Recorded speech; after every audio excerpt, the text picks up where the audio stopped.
Thank you, Malcolm, and thank you, those of you who've stayed with us. I'm just going to run through the paper. I had a very simple task, which was to summarize the issues regarding tax reform in the 21st century.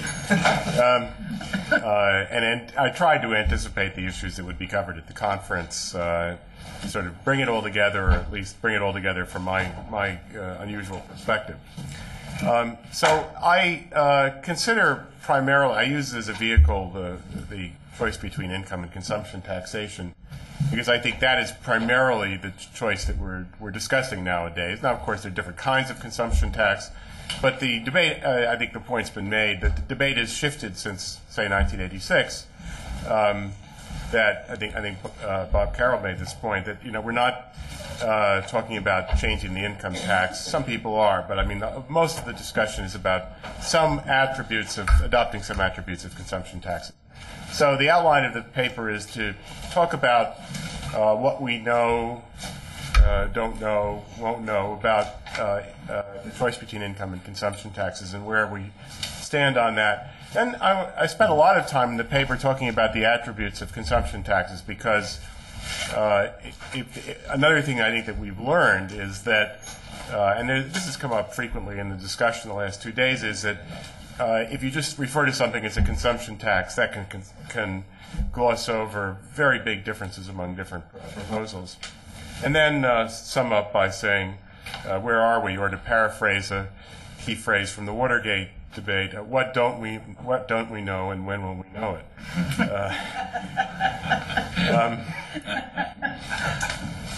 Most of you aren't old enough to know what I'm talking about. The choice between income and consumption taxes. Okay, so here again I have a variety of subsections of the paper. First, just a general discussion from the theory point of view of whether capital income should be taxed, which is, at least in the early days, taken to be the key question about whether we should have a consumption tax. Say a little bit about bequests and inheritances and how they figure in.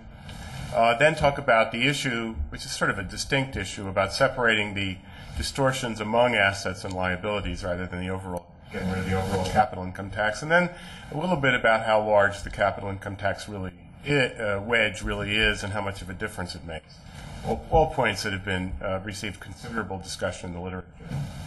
So on the first question, should capital income be taxed? Well, a recurring theme here is we've talked about old and new views. There's the old and new views of the dividend tax, of the property tax, have both been referred to already today.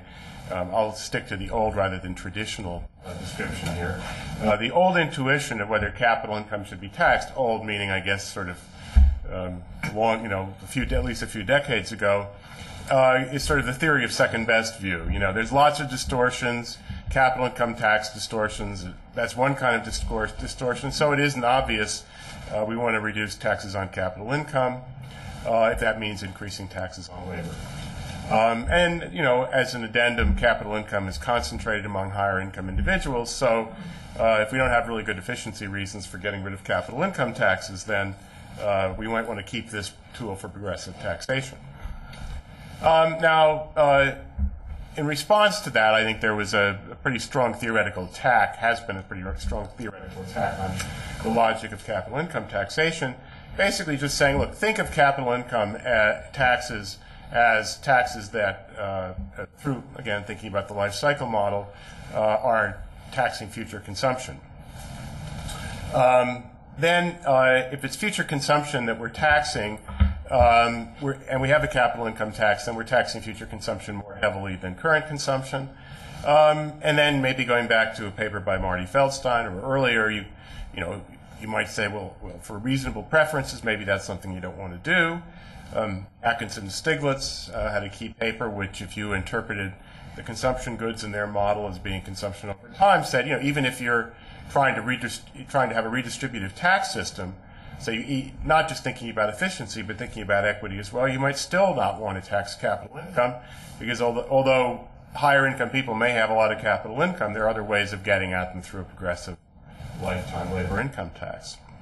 And then if you think about extending the horizon long enough, as Chambly and Judd did, you get to the point where you don't even have to know what preferences are. You just know that really, really big distortions, which play out over time as you're doing consumption planning, are hard to justify. Now, okay, so that is, if you like, the settled state of the literature, at least until a few years ago. And I think that's probably not enough. Or the way I put it here is static analysis adequate for evaluating capital income taxation?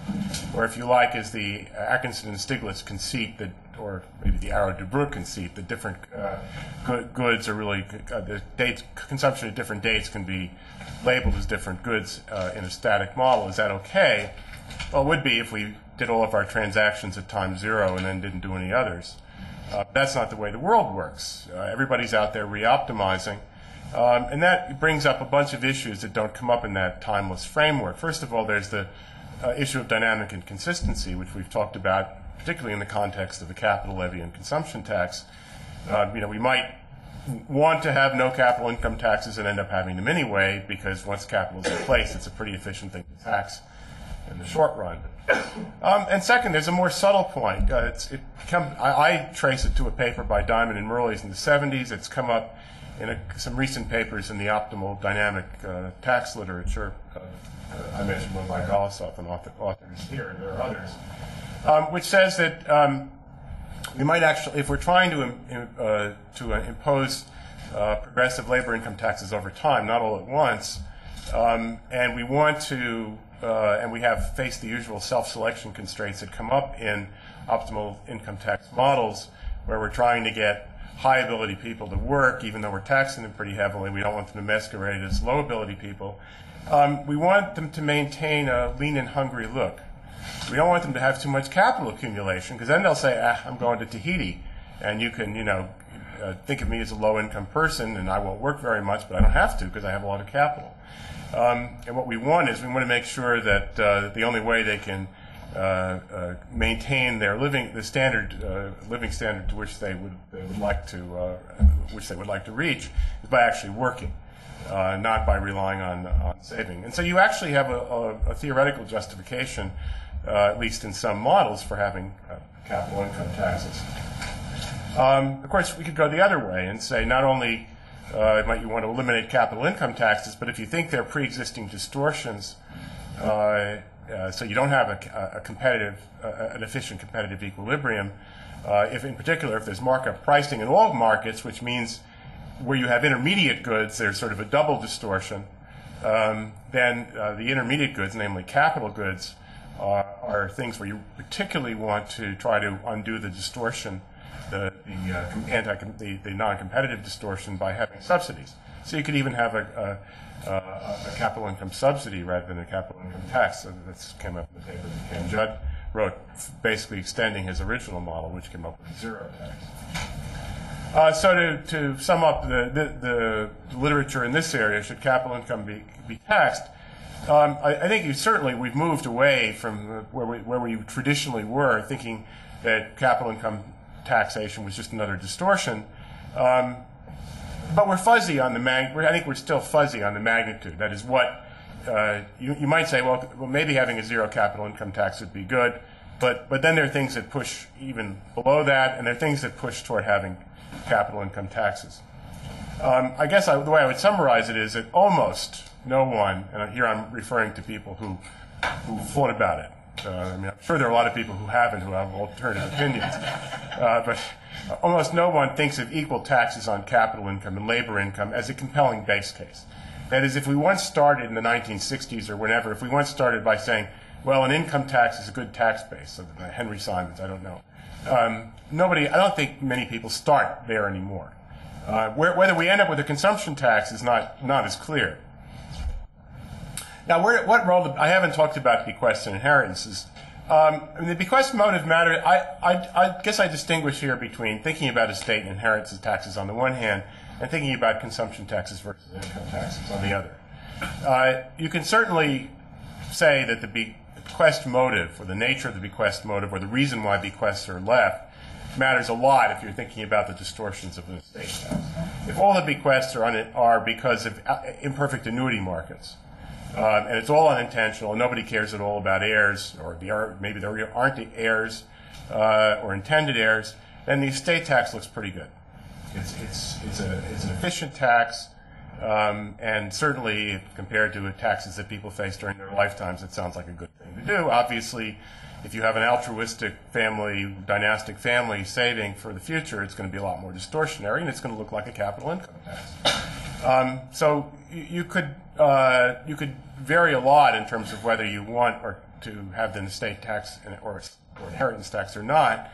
But I tend to think of that as separate. Obviously, a consumption tax with an estate tax is different from a consumption tax without one. But I tend to think of that issue as being separate. And I would say that if you're thinking about the consumption versus the income tax rather than thinking about the estate tax, I don't think it makes that much difference.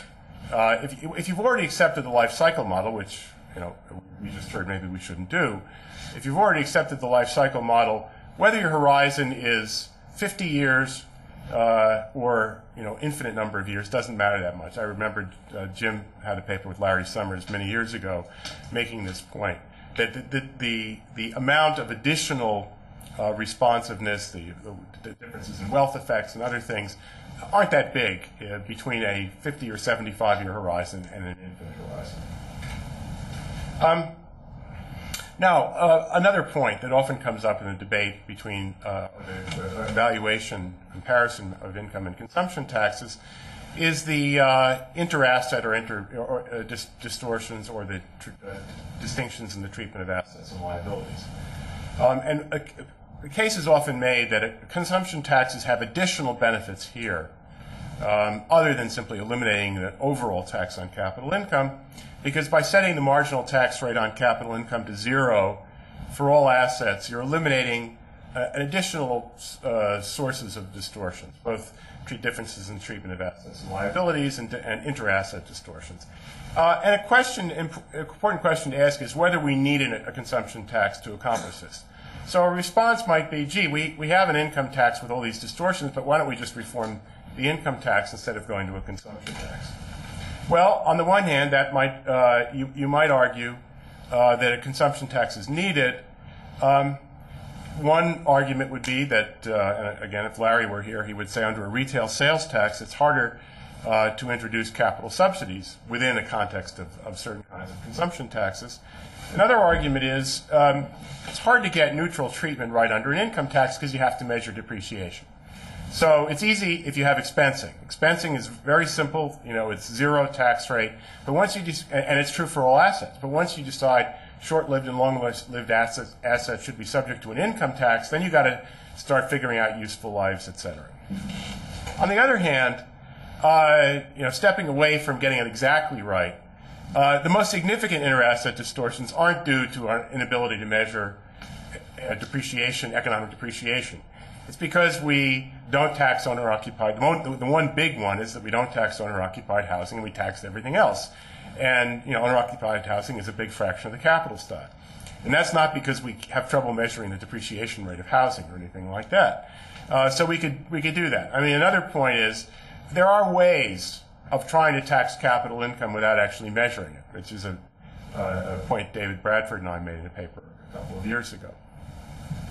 And I guess finally, as to the consumption tax, and contrary to the point I made before, there's no reason to believe, or not a strong reason to believe, that the political process would fail to find a way to subsidize different kinds of assets.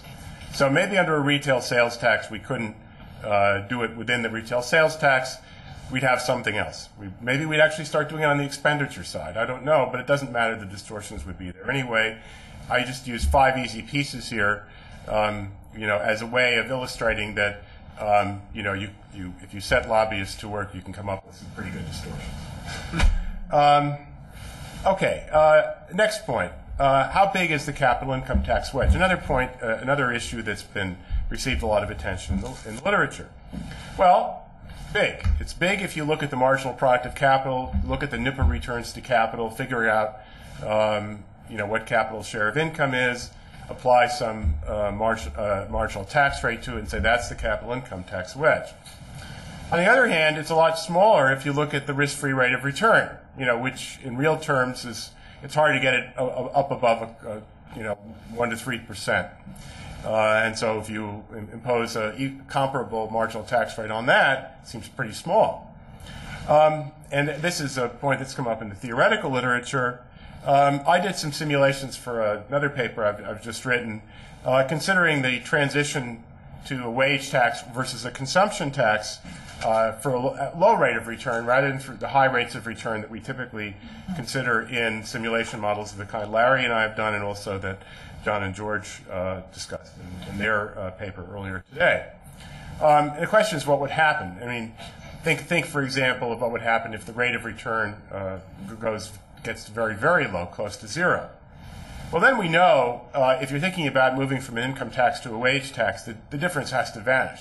Because if wage income is all there is, then whether you have a capital income tax or not doesn't matter. It's exactly the same tax system. And indeed, the simulation suggests that. Then basically, the transition stops being a transition. It's just keeping the same tax system with no welfare effects, no output effects, no nothing. Now, my intuition initially was that wouldn't necessarily be true under a consumption tax, because a consumption tax has two components. It has the elimination of capital income taxes, which, again, shouldn't matter anymore if capital income goes to zero. On the other hand, it has a capital levy, and even if the rate of return is low, you're still taxing the consumption of existing assets when you move to a consumption tax. So my intuition was that there would still be a pretty big efficiency gain in moving to a consumption tax. That turns out not to be true. And my intuition for why that's not true is, yes, the government still does collect the capital levy. And what does it do with the capital levy? Remember, essentially the capital levy provides an annuity which allows the government to lower future labor income taxes. Well, that annuity is not yielding a very high rate of return. And so it doesn't get to lower the future labor income taxes very much. And so again, the difference basically goes away. So this is an important issue. If the rate of return relevant rate of return really is low, then there isn't much difference. But there's a couple of issues. First of all, the effective tax rate may be higher. That is, it's not right to simply say that the relevant rate of return, instead of being 9%, is really 3%, and so we should take our capital income tax of whatever it is, 30, 40%, and apply it to 3% instead of 9%. When we do the adjustment, taking account of risk, taking account of the existence of different rates of return, we have to bring in other institutions of the tax system that apply once we're not considering a world of certainty. Lack of loss offset, inadequate sharing of capital risk, a point that Jeremy Bulow and Larry Summers made many years ago, mean that as the relevant rate of return goes down, we probably have to jack up the relevant marginal tax rate. Now, that's not to say it's completely offsetting. I don't think it does. But it says that the calculation is not quite as simple as simply lowering the relevant rate of return. So how large is the capital income tax wedge? Well, maybe smaller than we thought, which actually I think that cuts both ways. It means there's less of an impact in switching to a consumption tax. So some have said, and I think this is a point Glenn Hubbard's made, we need not fear a consumption tax because it isn't that big a deal. Then again, if it isn't that big a deal, then why do we do it? Why should we do it in the first place? The second point is the smaller, which I just made, is that a smaller before-tax rate of return need not make eliminating capital income taxes unimportant. The point I just made is that the effective tax rate may be really high if the rate of return is low. And also the previous point I made, if we have all these inter-asset distortions, and we believe that we're more likely to be able to get rid of them if we adopt a consumption tax, then that may still constitute a pretty good reason for doing so. So the choice between income and consumption taxes, I think there's more of an argument for consumption taxes than we thought some years ago. But there's considerable uncertainty about the economic gains for adopting a consumption tax. So the details of which consumption tax we're talking about adopting will be important. And these are the details. So I've got a whole bunch of different ways in which consumption taxes might vary. And of course, there are many more than this, but these are the ones that I think are actually significant. I'll go through them. Government purchases. Well, this came up yesterday in Larry's discussion of the fair tax. The fair tax taxes government purchases, at least state and local government purchases. So do, as I understand it, the versions of the flat tax. That's a big sector of the economy. And, on the one hand, we might say, well, government takes it out of one pocket, puts it into another. It doesn't matter, certainly for the federal government. Of course, it might matter if we confuse ourselves. So if we're analyzing a tax proposal and we're not taking into account the fact that we're actually reducing real government spending by raising its price, we certainly want to at least conceptually get it right. But there's also, if you like, a political economy issue. If we somehow think that cutting state and local budgets is a good thing and we don't have any other way of doing it, then we might like a consumption tax. On the other hand, we might not like it for the same reason if we don't want to put that kind of pressure on state and local governments. The consumption base. Europe has value-added taxes, and they vary. The tax rates on goods, necessities, are taxed less. State sales taxes do the same thing. You're going to have lower taxes on food and clothing in some states than on other things.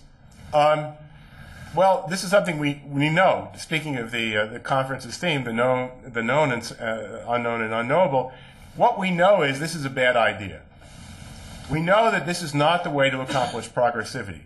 Tax systems, it's very inefficient to try to provide progressivity through these variations. Shows you how much of an impact we've had on tax design. But it does suggest that if there's a way, if there's a tendency of the political actors to try to put these differences in, that if there's a way of implementing a tax that doesn't make it so easy, then maybe that's a good thing. So an example would be a subtraction method value-added tax as opposed to a retail sales tax, for example, because the subtraction method VAT is it's harder to accomplish variation in rates among commodities. Treatment of existing capital. The capital levy has gotten due attention at this conference, and I think it should. And I think it's also been pointed out, perhaps not as clearly, that some transitions don't provide capital levies, they provide capital bonuses. That is, if we shift from an income tax to a wage tax, where we tell all the people who have saved expecting to pay at least some capital income taxes in the future that they're not going to have to pay anything. This is a big difference in the long-run effects on the economy and on welfare, which is something we've known for a long time. And proposals vary in the extent to which they at least would plan to provide transition relief. Larry's going to stick it to the elderly, and other proposals would explicitly try not to, such as the USA tax, which didn't go anywhere in the 1990s. But the real question is what would actually happen, not what's in the proposals. So you could have, I'm sure there'd be some way of introducing the fair tax and having a lot of transition relief with it, and if that's what we think it would actually happen, then we shouldn't evaluate the fair tax based on the assumption that it won't. Again, since I felt that I had to put in some things that are known, since so much is unknown, we do know some things about consumption taxes. We know, for example, that we can't achieve competitiveness through border adjustments, or as I put it here, competitiveness through magic. It's a faulty idea that won't go away. And of course, we know that there's an excess supply of those. There's no first-order revenue effects given for the U.S. right now, given that we don't. If you look at our net international investment position, yeah, we're a net debtor now, but not hugely so. At least not yet. We're heading there really fast, but we haven't gotten there yet. There are big first-order wealth effects because the revaluations that would occur with an exchange rate appreciation if we move to a destination-based from an origin-based VAT are going to have big-time effects on assets holders in the U.S. holding assets abroad and foreign asset holders holding assets in the U.S. The irony here, of course, is that in the same way that it's bad to think that competitiveness would be achieved through having border adjustments, the very people who would be helped by this would be the people who presumably aren't the intended beneficiaries of the border adjustments, namely the foreign asset holders. And we'd also lose some revenue at the same time. Now, a point has been made, when I made this point at a conference at Brookings in December, is, well, but foreign countries may peg their exchange rate to the dollar, and if they prevent the dollar from appreciating, that may allow the improvement of the U.S. Competitiveness to associate with border adjustments to actually be sustained. To which my only response is, why would a foreign country that's pegging its exchange rate to the dollar, presumably for reasons, its own reasons of competitiveness, peg the nominal exchange rate rather than the real exchange rate? I mean, if it cares about competitiveness, it doesn't care about the nominal exchange rate. The treatment of financial assets and liabilities. We tend to think that all of this goes away when we move to a consumption tax. That is, that everything's taxed at zero, end of story. I suspect that the more legal training in law one has rather than economics, the less one believes that.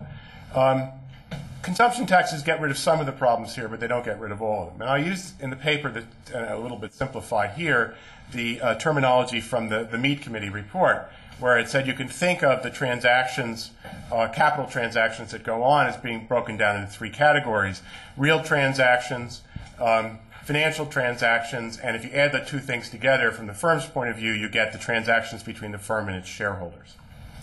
Now, the typical way of dealing with a consumption tax under that is to look only at the real side, which lumps all financial transactions, whether in terms of liabilities, that is the debt market, credit market, or the equity market, that is the S, together.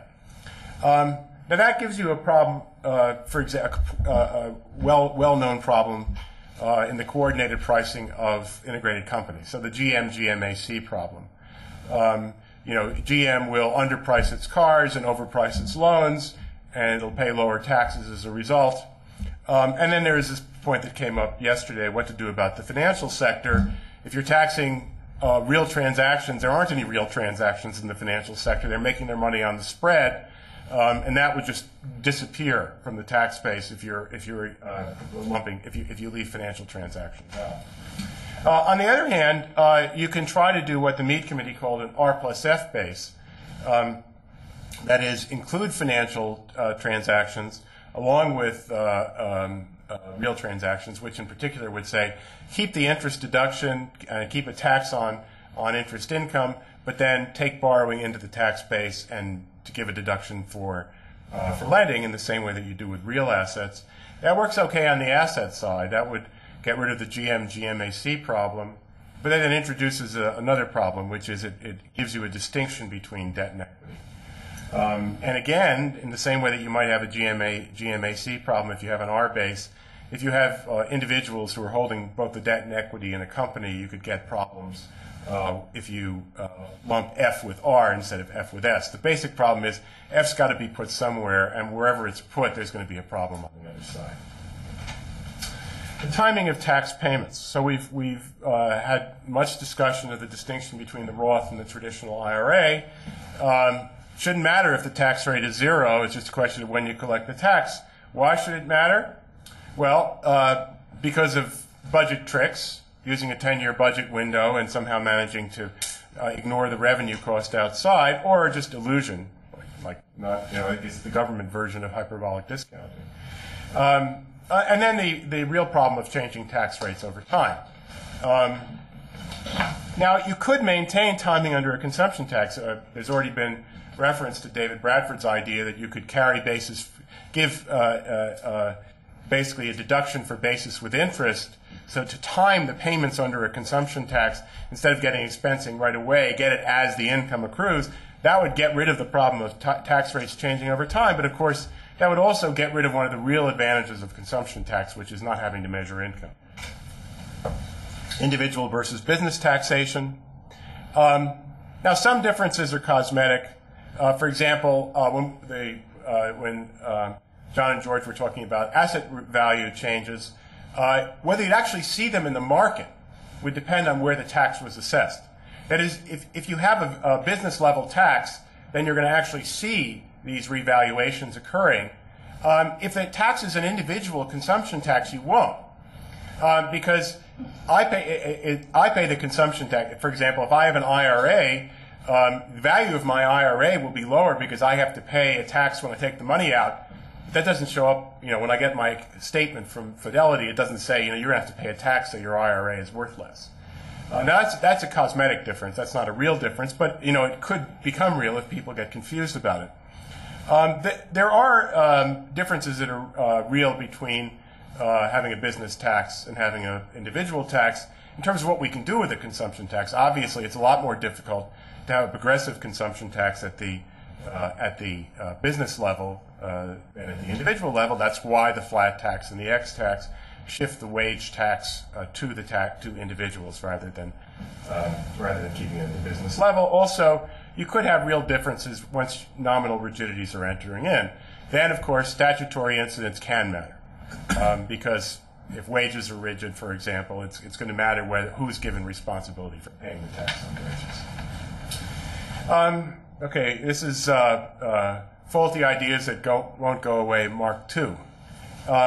There's a belief that somehow if you put indirect taxes on into a tax system, that you can make the cash businesses, all the people who are making their money and not declaring their income, pay taxes because they're going to have to buy things.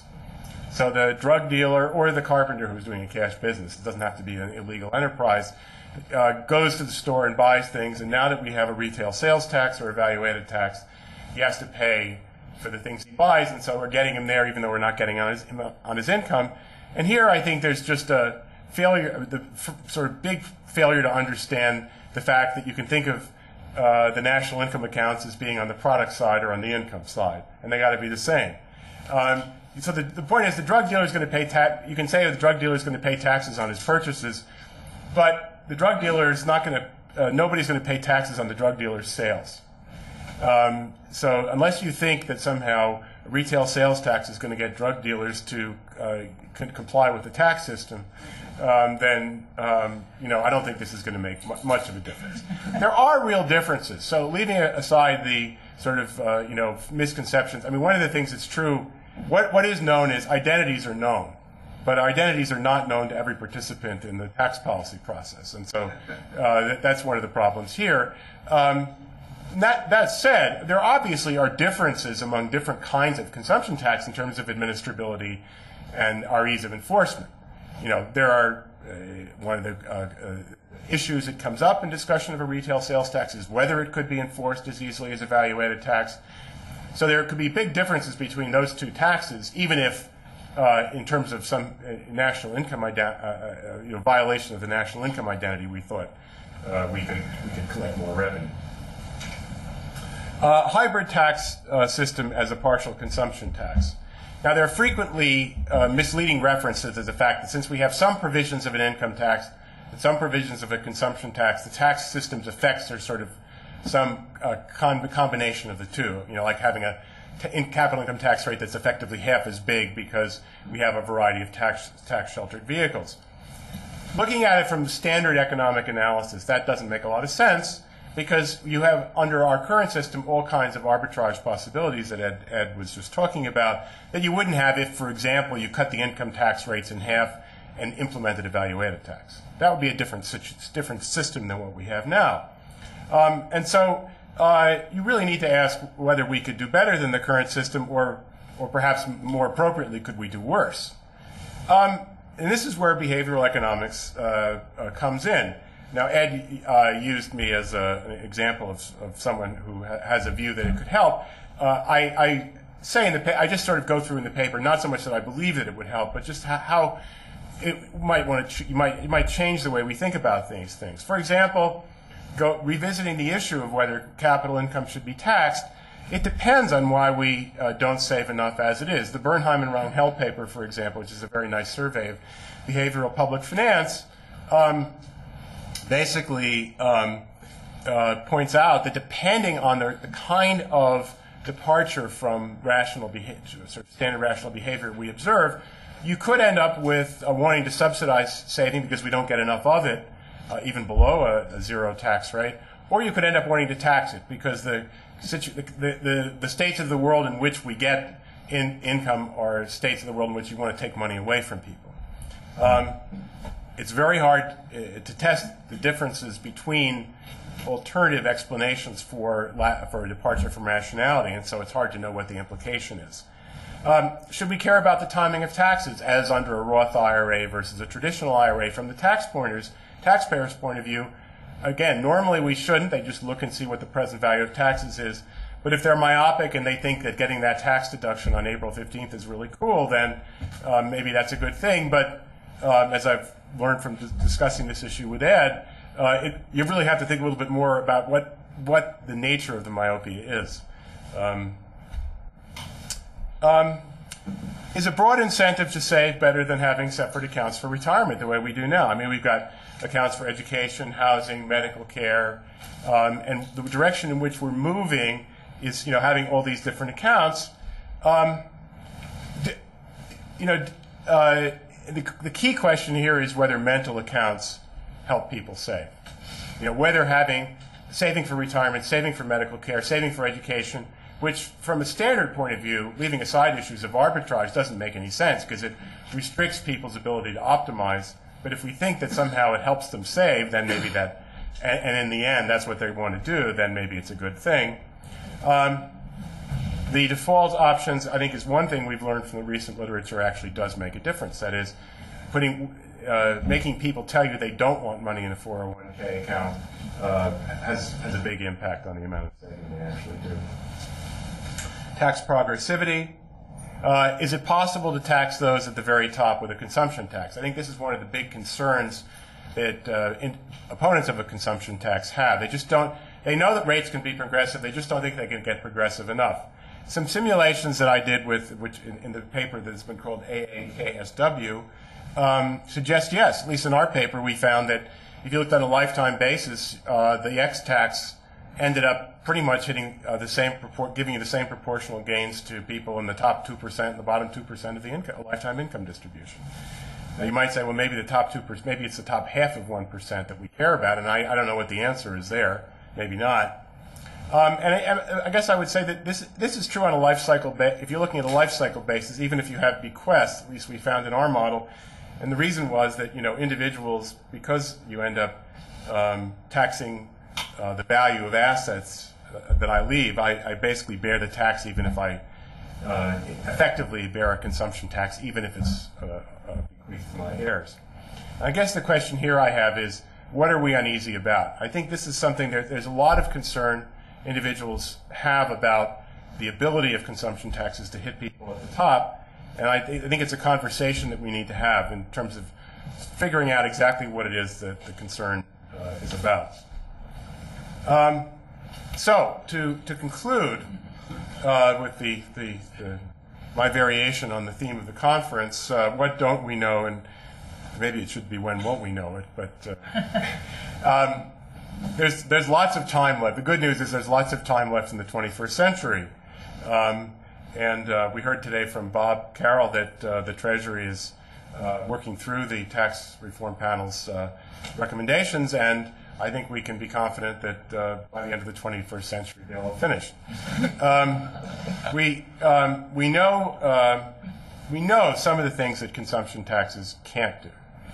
And I think that's probably worth something, because some of these things are things that some proponents of consumption taxes think are the most important attributes of consumption taxes. And I think we also know some things that would definitely help.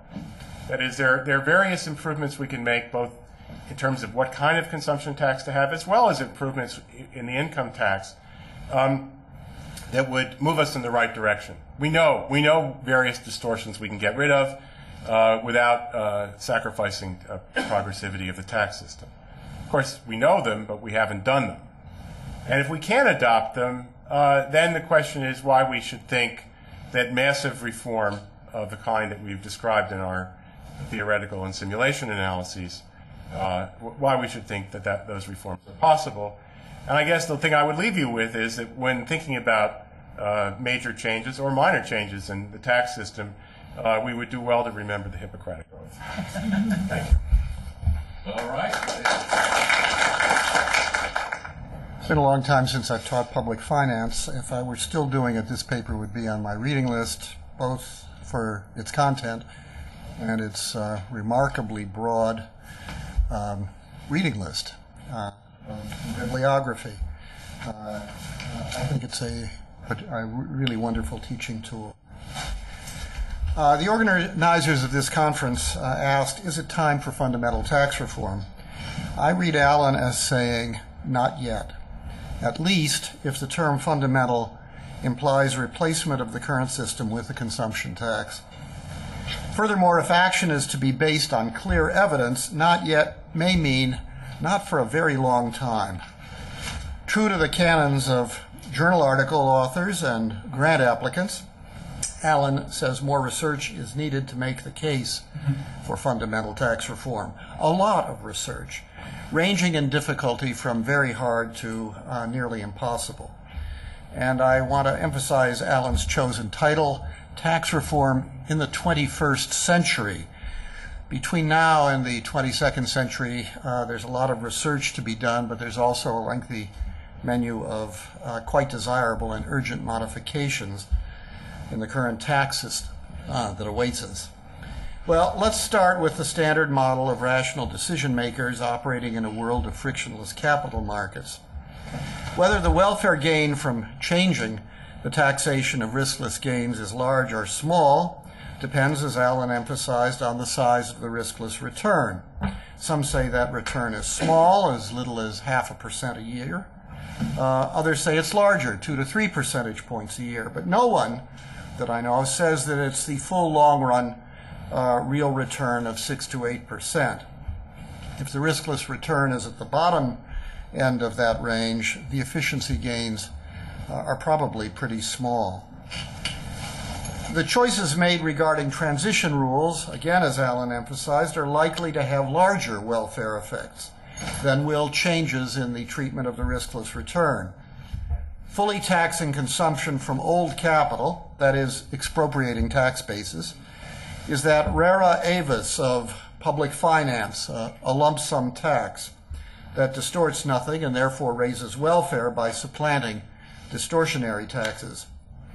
That avis becomes a lot less rara and more distortionary if people think it might happen again. Completely exempting consumption from old capital is, on the other hand, a lump sum subsidy that reduces welfare whether it is repeated or not. Leaving behavioral effects aside, therefore, the sign of efficiency gains or losses of a switch to consumption taxation may well depend more on transition rules than on the treatment of the riskless return.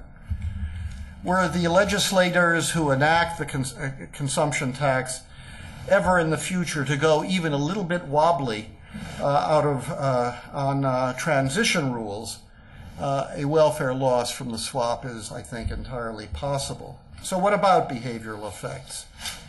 In that frictionless, rational world, the switch is likely to boost saving. How much, however, is close to a guess.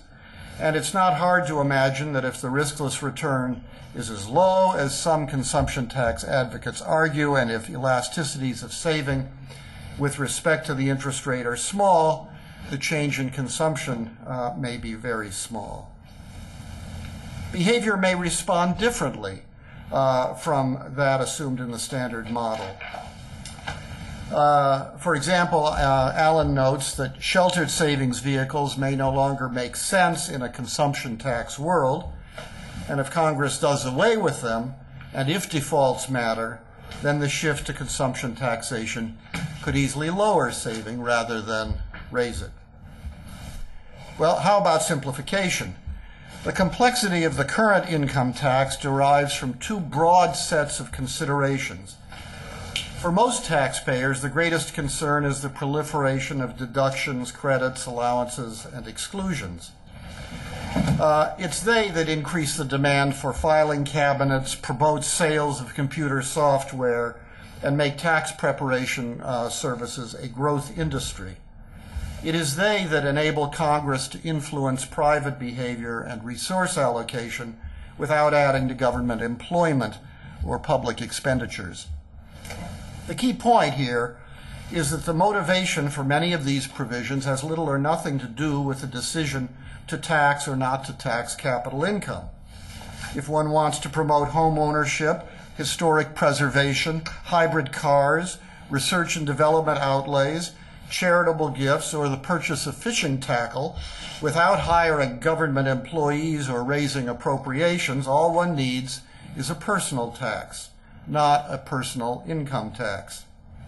The solution to that sort of complexity is the old reformers' tax agenda, base broadening and rate reduction.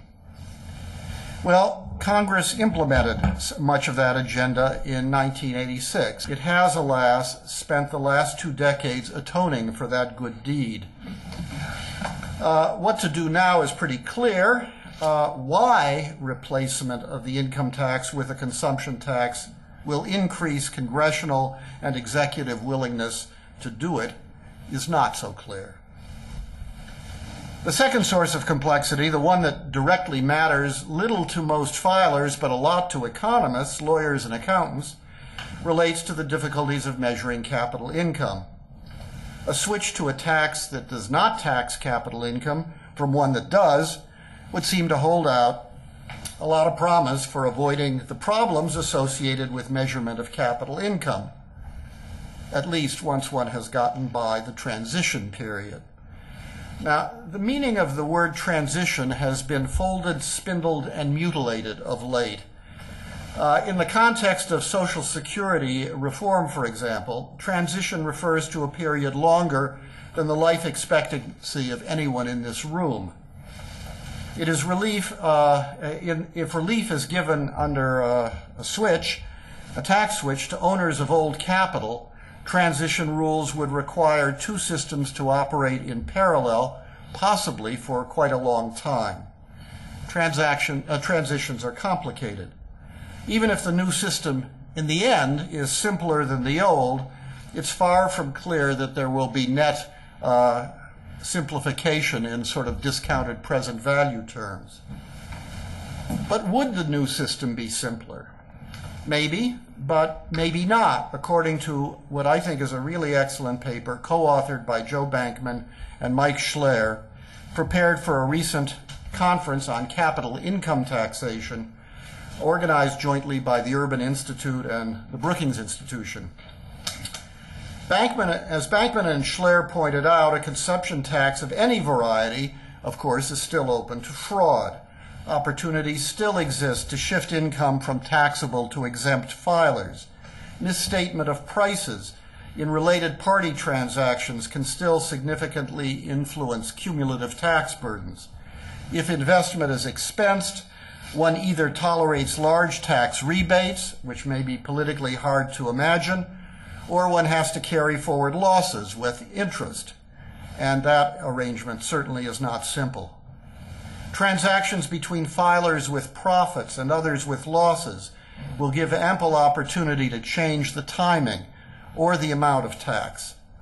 The opportunities to delay tax will be many, and who among us is prepared to say that the probability of future tax holidays or moratoriums is 0? Clever tax planners will almost certainly find loopholes that no legislator can fully anticipate. Bankman and Schler agreed that swapping consumption for income taxation would extinguish some sheltering and avoidance opportunities. They also agreed it would open others. They disagreed about whether the resulting consumption tax regime would be simpler than the current income tax regime. But I think they would agree that a switch would be a bonanza for the current generation of lawyers and accountants. On my reading of the Bankman-Schler exchange, the winner of the income or consumption tax simplicity contest does so, at best, on points and by a split decision. Allen sketches a quite daunting research agenda. It includes not only extensions and improvements to the sorts of models in the development of which he has been a pioneer, it also extends to modifications in the underlying assumptions regarding how households and businesses make decisions. Such modifications may seem important because so many households engage in behavior that seems inconsistent with far-sighted rationality and plausible parameter values. But as many have pointed out, once one drops rationality assumptions, what does one put in their place? I'd like to emphasize an additional issue that seems to me to be particularly important in the current fiscal context, and that has come up a couple of times already during the conference. The impact of tax rules on individual behavior depends critically on people's expectations regarding tax rules. How durable will they be? Modelers typically assume that people act as if statutory rules will remain in effect forever. But that assumption is clearly wrong for at least two different reasons. First, the laws currently in existence are unsustainable. Current tax rates and expenditure policies are mutually inconsistent.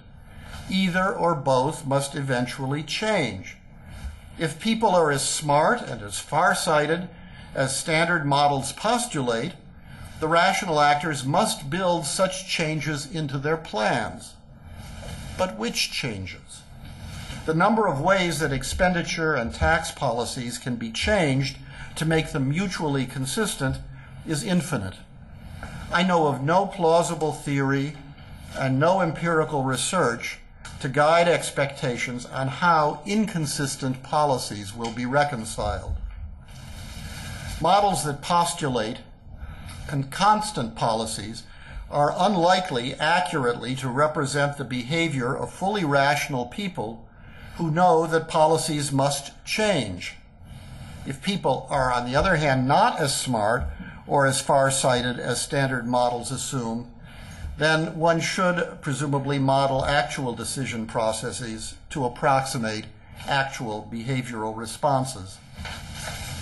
The second problem is that even when expenditure and tax policies have been mutually consistent, people know that Congress has changed the rules. Wouldn't it be prudent for them to entertain the possibility that Congress might do so again? To assume that people, again, are so rational and intelligent that they can whip off solutions to the dynamic optimization problems that very bright economists must use computers to solve, but are so clueless that they think Congress is on autopilot, raises a wee problem of inconsistency. To understand how tax policies influence decisions, one needs to model expectations regarding legislative change. I know of no plausible theory, again, or empirical research to guide expectations on how consistent policies will evolve over time. Alternatively, if modelers cannot settle on one set of expectations, perhaps economic actors can't do so either. And that raises the question of how they should respond to policy changes they rationally expect to occur but cannot predict. My own intuition is that this sort of uncertainty causes people to have much shorter decision horizons than economic models typically assume, but my real point is that this issue is just too important to ignore. For all of these reasons, I think it is not time for the kind of fundamental tax reform that is defined as replacing the current personal tax base. Notice I did not use the word income because it is a hybrid system, with a different system, or replacing personal taxes with a tax on value added or on retail sales. Note I use the word replacing there. But I think it is time for fundamental reform in two other senses. The first is that a lengthy menu of pretty far-reaching incremental modifications to the personal income tax could make filing simpler for most filers and reduce tax-induced distortions. This menu would include many of the items listed in the report of the President's Tax Reform Panel. including the joint simplification of exemptions, standard deductions, and the earned income credit, putting a floor under charitable contributions, capping the exclusion of employer-financed health insurance, and consolidation of rules regarding tax-sheltered retirement income. To these, I would add the proposal to move aggressively to institute return-free tax payment for as many filers as possible, and a proposal advanced years ago by Joe Peckman to cap personal interest deductions at the amount of reported capital income. But the most fundamental tax reform and the most obvious way to boost national saving is rather different. Within the next 2 decades, let's be frank, the United States is going to need more revenue, probably half again as much as a fraction of GDP as the current tax system generates. It's about a decade ago that Bill Clinton declared in a speech that the era of big government is over. The next president may not come right out and say it, but the era of tax cuts is over. In fact, the era of tax increases is upon us. It is time now for economists to talk about how best to raise revenue. Next to the rather small effects from the changes likely to emerge from any politically and administratively plausible tax reform, the effects of required revenue increases over this period will be huge. The menu will probably include increases in personal income tax rates and base broadening, but income tax revenues probably can't be increased enough and should not be increased enough to pay for the politically irreducible core of publicly financed services and benefits without causing unacceptable distortions in resource allocation and sharply boosting incentives to avoid and evade. We should do, by all means, as much as we can to improve the current personal tax system. But it's almost certainly going to be necessary to institute a broad-based indirect consumption tax, probably a value-added tax. So here's my suggestion to the organizers of this conference. Have another one. Address how the United States should go about raising sufficient revenue to pay for national defense, to support basic health care for the elderly, disabled, and poor, and cover the rest of the cost of what members of both political parties and the American people insist the government must do. That conference, I think, would do a lot more for public welfare and than further consideration of the sort of root and branch modifications that may or may not increase efficiency and produce tax simplification, but that in any case are not likely to produce very large effects. I feel like I was asked to be here in the old spirit of the introduction to Monty Python, and now for something completely different, and I tried to oblige.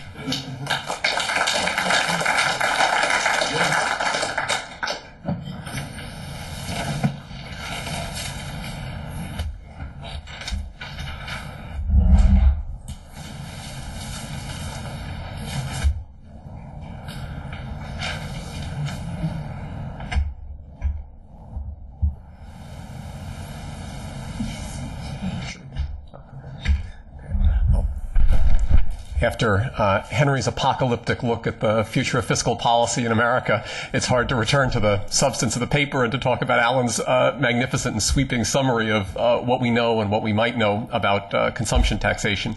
Let me start by just endorsing what Henry said at the outset, which is that this paper is really a fantastic summary of not just the case for thinking about alternatives to the current income tax system, for considering consumption tax as a base. The first part of this paper, the first half, basically lays out what we know about the choice between income versus consumption tax structures. And then the second part, which is this 10-piece list of questions where there are open issues about consumption tax design, I think really just covers the territory in terms of where there is uncertainty about thinking through these design issues and telling us where we may need to go as we march forward. Okay. Let me, in the spirit of the what do we know and what don't we know, what we might know, just urge us as we come to the end of this terrific 2 days on these various issues, to use this heuristic of thinking back to 86 and just asking the question, what do we know today that we didn't know in the run-up to the 86 Act and in the deliberations about consumption taxation or base broadening at that point? And then, of course, what of those things that we might not know now can we reasonably hope to know at some point in the future? I think it's remarkable, in fact, when you think about the contrast with 86. All of the work using dynamic computable general equilibrium models to try to put numbers on the efficiency gains associated with consumption tax reform have emerged in the period since that time. There's been enormous progress in trying to calibrate the behavioral responses to various types of tax simplification, income tax reductions, and to think about these alternatives. There really has been tremendous advance both on the legal side and the economic side, I think, in distinguishing whether one calls them postpaid or prepaid or various alternative forms of consumption taxation and trying to understand the differences amongst them. And I think, as Alan's 10-part list suggests, we today understand much more about the granularity of different kinds of consumption taxes and the sensitivity of what happens when you move to a consumption tax than we did 20 years ago. And that really reflects a great deal of the research that's been done, of course, by people who are here in this room. In terms of responding or discussing the particular issues that are in Alan's paper, I find myself in tremendous agreement with most of the questions he raises in his summary of where we stand. So what I'm going to do is to pick out just a couple of issues that he raises and talk about them in the light of the recent tax policy discussions in the context of the President's panel, and also in terms of where we go in the future.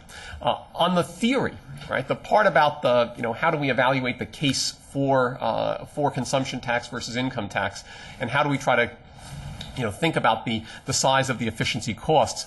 I think Alan's literally comes up to the moment in terms of summarizing what we know.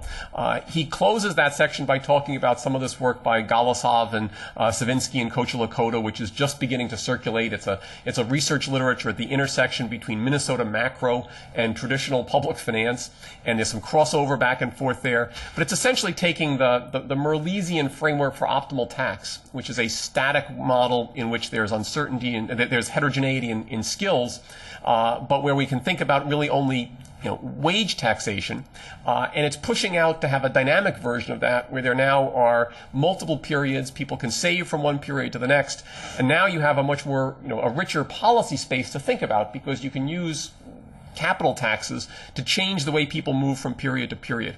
And my suspicion is that if we come back in 20 more years, that there will have been a lot of research progress on thinking about that class of model and understanding in those models where the distortions are and what the case for taxing consumption versus taxing income might be.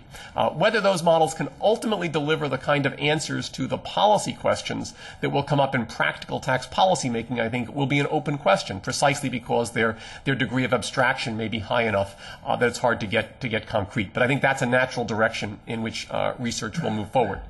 Let me then move to the specifics in Alan's list of 10 items that are out there as issues to think about. And I want to focus on two of them in particular. I want to start with the transition issues and the old capital, new capital dialogue. I'll talk a little bit about border adjustability, and then I want to say a few things about sort of administrative issues that I think we spend too little time thinking about.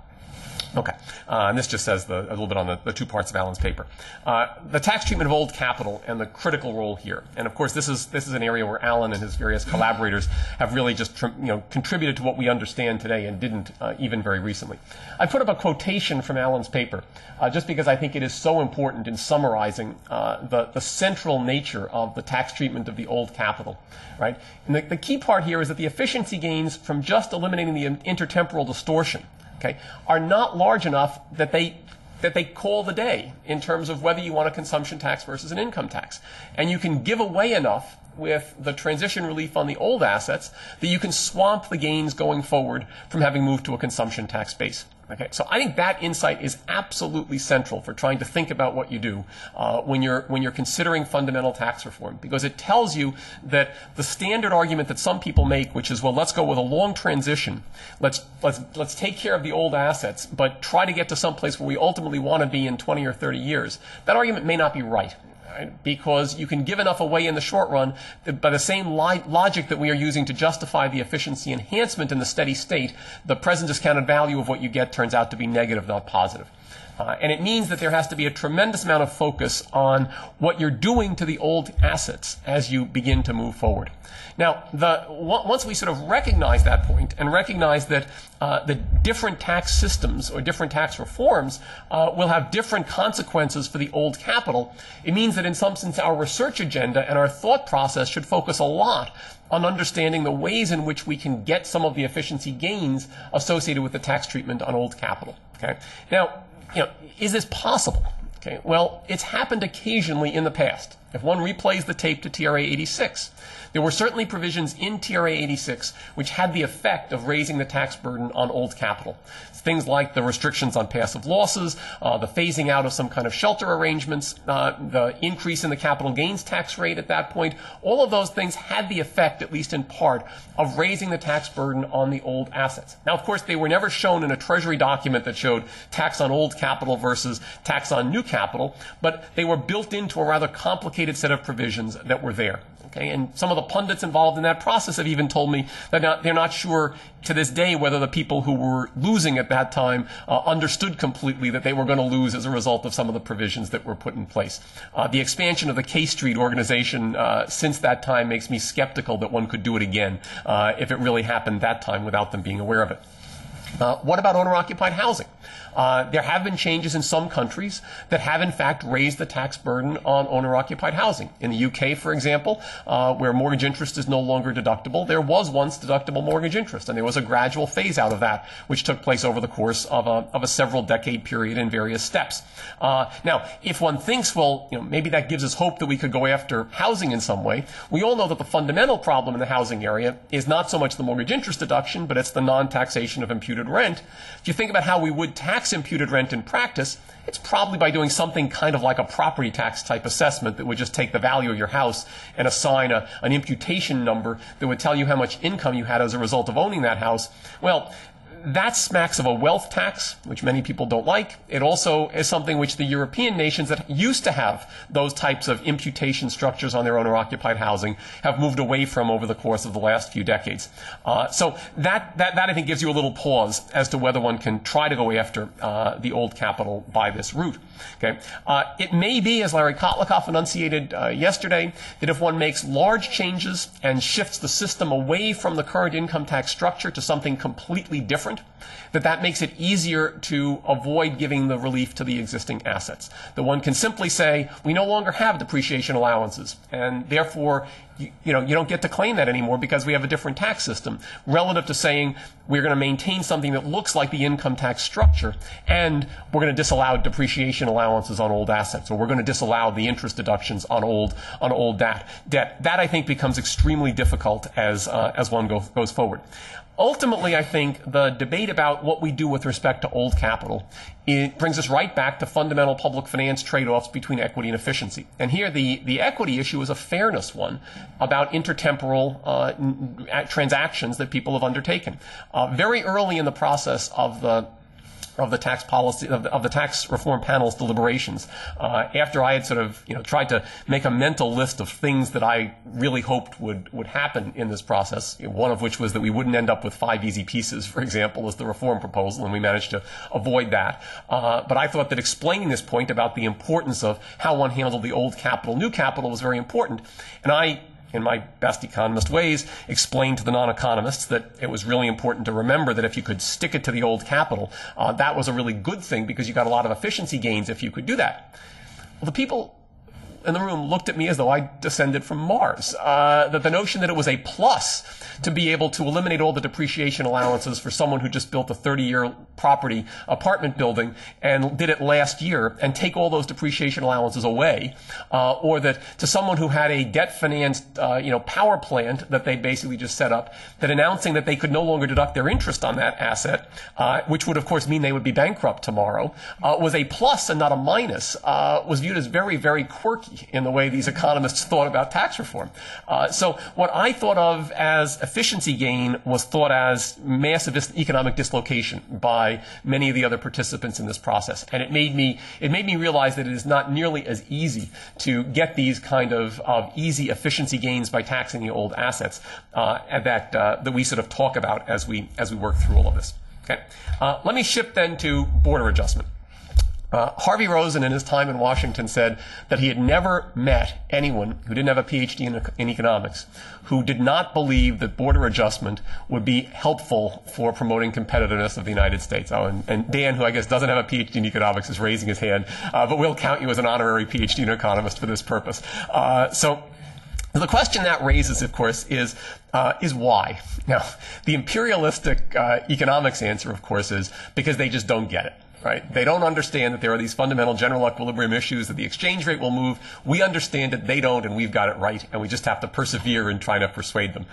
Sort of like the American in a foreign country that doesn't speak English. If you speak slowly and louder, they will eventually understand, even if it's in English. I guess that one possibility is that's just what we have to do. We just have to keep saying it doesn't really matter, and eventually they'll come around to our way of thinking. I think part of this, and Alan actually mentioned this on one of his slides, comes perhaps from people other than economists' limited confidence in the immediate and complete adjustment of exchange rates that is often part and parcel of our mechanism for getting this adjustment, and a sense that maybe that may not play out. And if many other things are at work, it may not quite happen.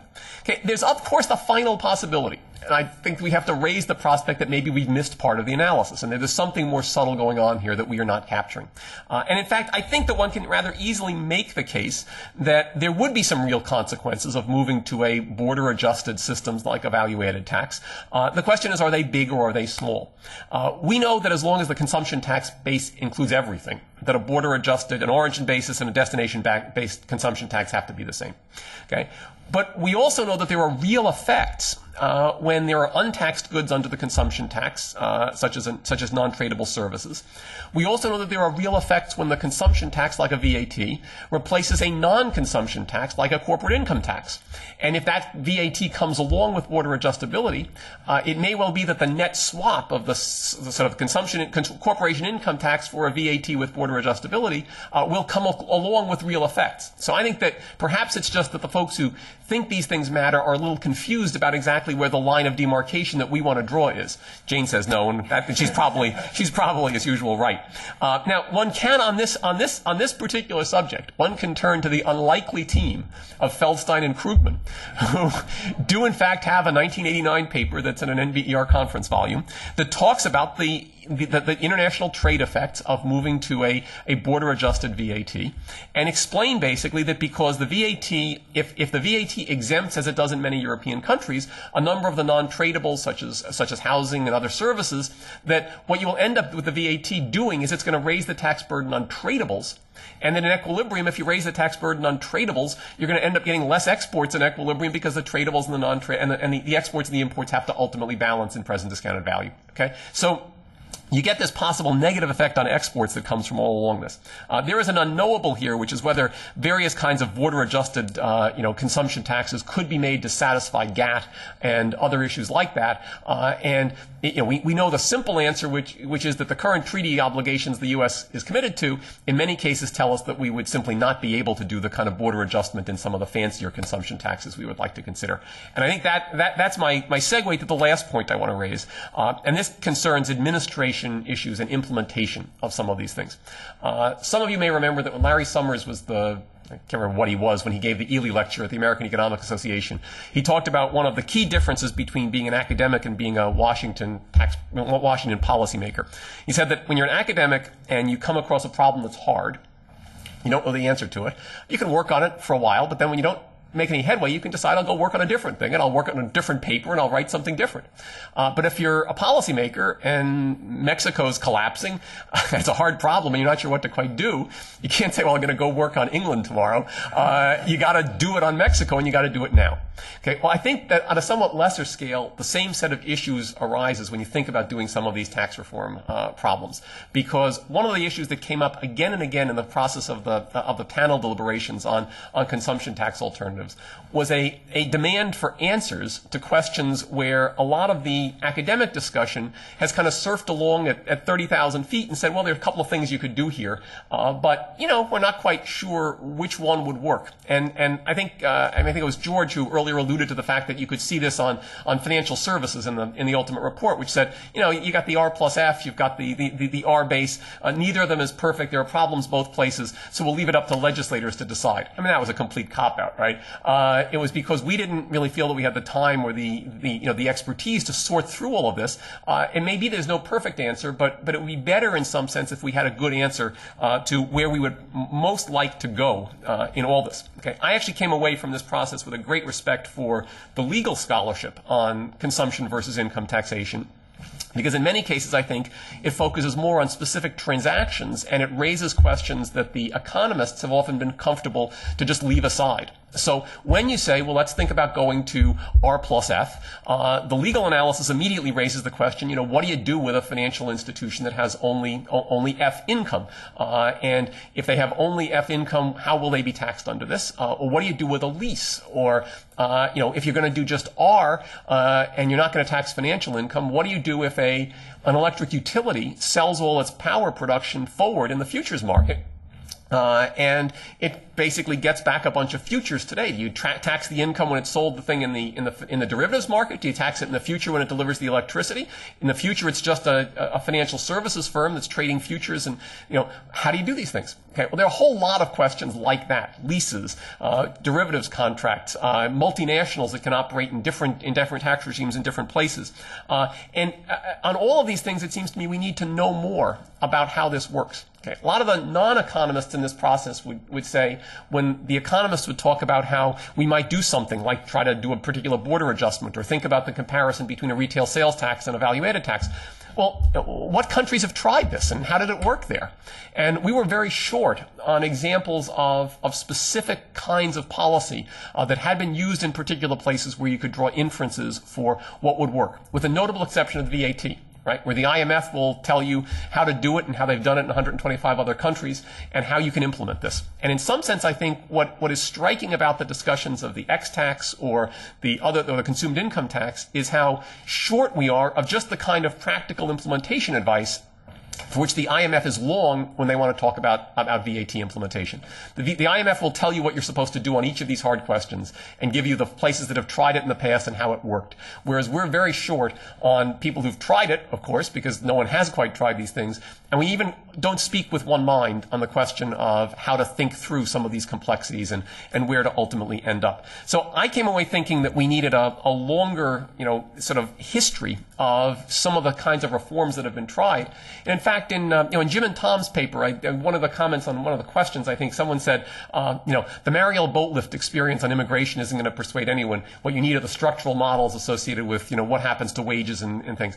In fact, I think in this context, I turn that on its head. What we need are more things like a Mariel boat lift experience, where we can say Ireland tried doing border adjustability in the following way, and it worked. Or Norway replaced a retail sales tax with a value-added tax, and when they did it, evasion seems to have increased by 6%, but not much more, so we think it's not too different. Okay? And if we had more of those sorts of things to trot out, and there may be some of them out there. I think this may be knowable in some contexts, but it requires the economists being willing to look at administration issues, which have often been left for the lower forms of life who live in the tax administration business, and not in the PhD economist circle where we talk about the more exciting parts of the theory of how these things work.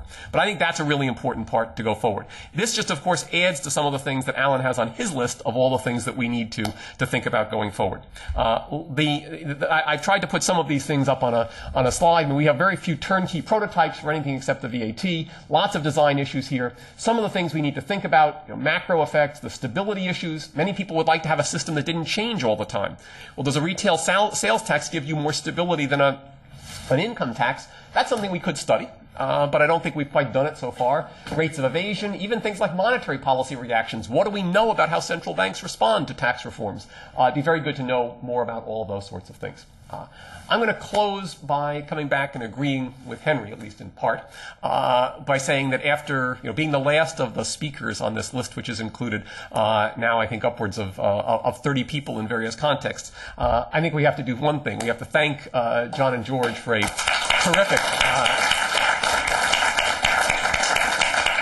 terrific meeting, and in light of the research agenda that Alan has laid out, I want to second Henry's thought that they need to organize another one of these at some point to bring us back. Thank you very much. Okay, President Al Harberger has the first one. Jackie, the second. Okay, I'd like to jump in on the question of border tax adjustments. And I think there may be just a little failure of communication on this subject. First of all, I think that K Street and much of Congress believes that border tax adjustments are a subsidy to exports, and if we could only shift to a value-added tax away from the income tax and give the border tax adjustments, we would subsidize exports. That is garbage.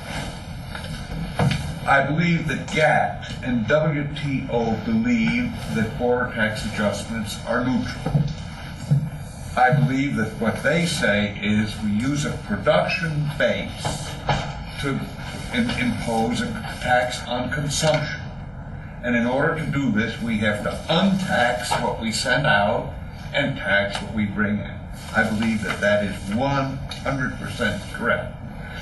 And then comes the question of, can we have a value-added tax and have border tax adjustments? I think, according to the GATT story, obviously yes, no problem. Can we have a value-added tax without border tax adjustments? Answer, I believe, yes, if it is fully general. But the minute it gets to be anything like any value-added tax we have in the world, no. That the level of generality of existing value-added tax are inadequate to make a devaluation be a substitute for it.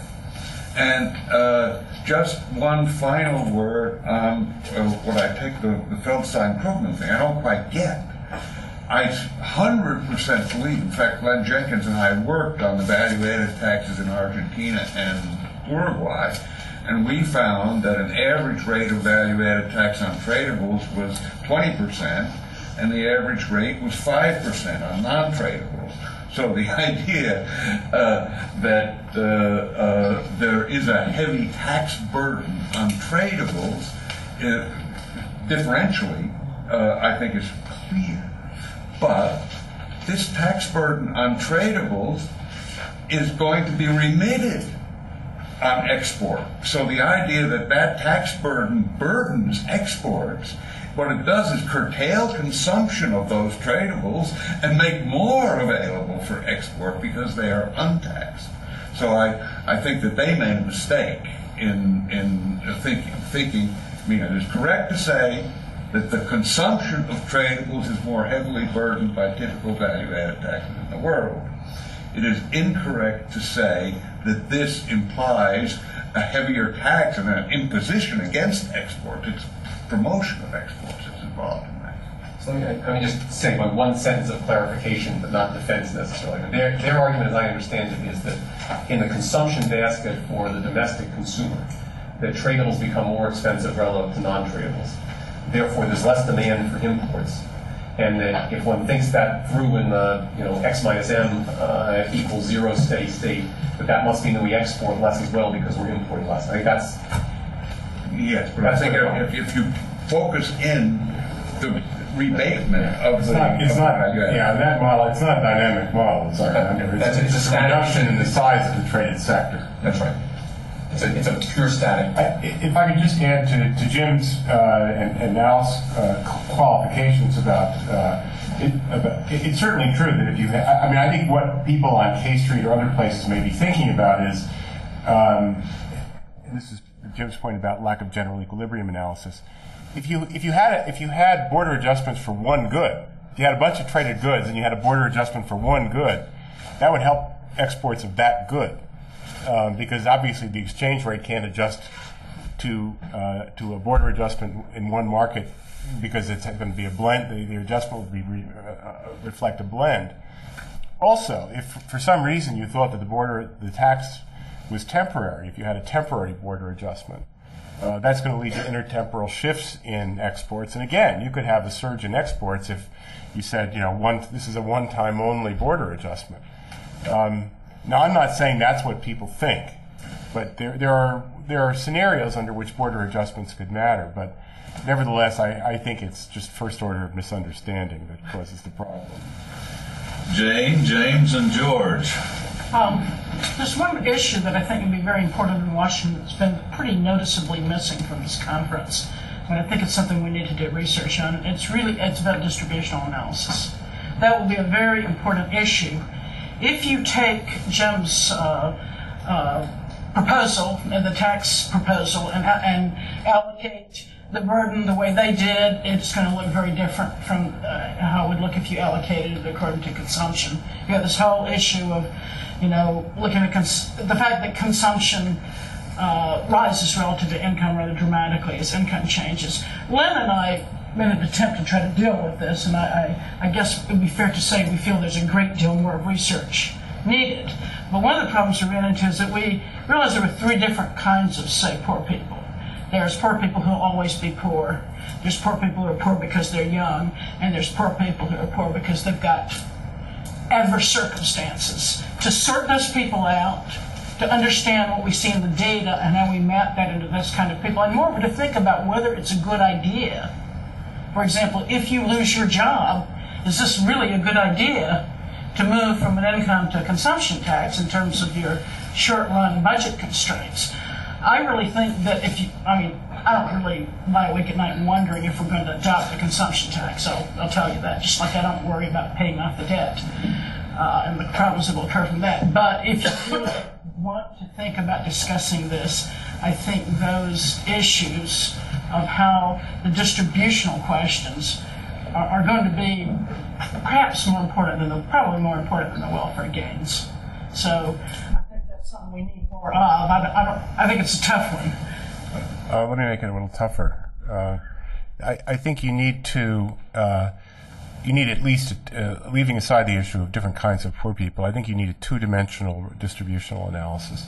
Because particularly when you're talking about capital levies, it makes no sense to talk about high-income individuals when some of them are 20 years old and some of them are 80 years old or 70 years old. If, for example, we go to a consumption tax with a capital levy, it's really good for people who are going to save, and it's really bad for people who already did. And so you can't, if you sort of combine it, if you do a snapshot and look at the annual distribution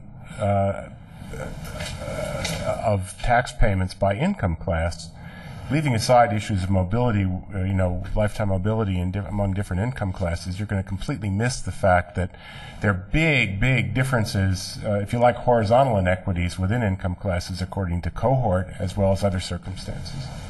Jane, there once was an economist, and pretty good one, who laid awake at night thinking about paying off the debt. His name is Paul Douglas. James? I intended, if George hadn't given me the high sign that my time was up in my discussion conference, to talk about what I thought were the known lessons might be relevant for the U.S. from tax reforms in other countries. And a variety of those, and I'd be happy to share them with anybody who might be interested. That's probably nobody in here. But one of them, to second what Jim was saying, and I think Malcolm will agree with this, and George, a lot of other people who worked on tax reforms in other countries, administration is key. There's an old saw, tax administration is tax policy. some debate as to who actually said that, whether it was Richard Byrd or Milton Castanegro or whoever. But the 10 key choices that Alan was laying out, I think, show that implementation, administration is something that actually is absolutely crucial to the success in tax reform. If Joel were here, I know he would second your recommendation that we need to study more on tax administration. I think that's a crucial lesson. Yeah. Okay, George? Just thinking about in terms of a consumption tax reform and the prospect of increasing rates makes David Bradford's last incarnation of a consumption tax an attractive option. And I'm wondering if the fact that it includes calculations of depreciation allowances really is that big of a problem. After all, in terms of the measurement issues, it's not nearly the problem as it is under the income tax, because you have the offsetting equity deduction, and you need, for financial accounting purposes anyway, most of these calculations to be made, and in fact you may want to encourage them to be made well. So I'm wondering if that really is such a big problem with his approach.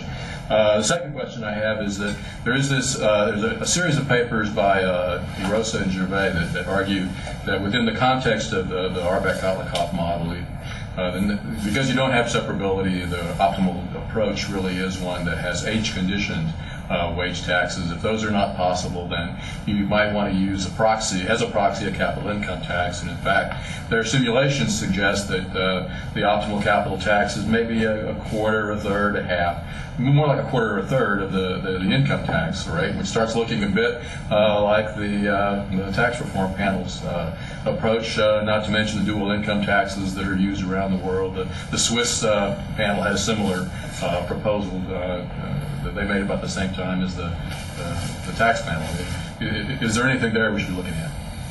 Well, in answer to your first question, I think you can, even if you try to apply David's system of having a sort of consumption tax with income tax timing, you won't get it. You won't get it exactly right, because you're not going to get the timing of depreciation right. But you'll certainly, given that you're not changing the present value of taxes under a constant system, you can't go horribly wrong. And you'll do better than the current timing under a cash flow tax in terms of your sensitivity to tax rate changes. So you're right. Even if you don't get all the way there, you're going in the right direction. In terms of the optimal capital income tax, I think what this points to is it really just emphasizes that we know a direction in which we can do better, which is that we can take the average marginal tax rate on saving now and try to make it more uniform across different kinds of investment. Maybe we'll even be lucky and that'll be the right level of capital income tax, but even if we're not, we're certainly moving in the right direction. So it should be, at least from a point of view of economists, not from the policy process, a less controversial option than a large fundamental tax reform. George, John, take it home. All right. Well, not much left, but I do want to thank especially Alan, Jim, and Hank for a wonderful last session, I think. Because we haven't had a round of applause for the panelists, so we should certainly do that.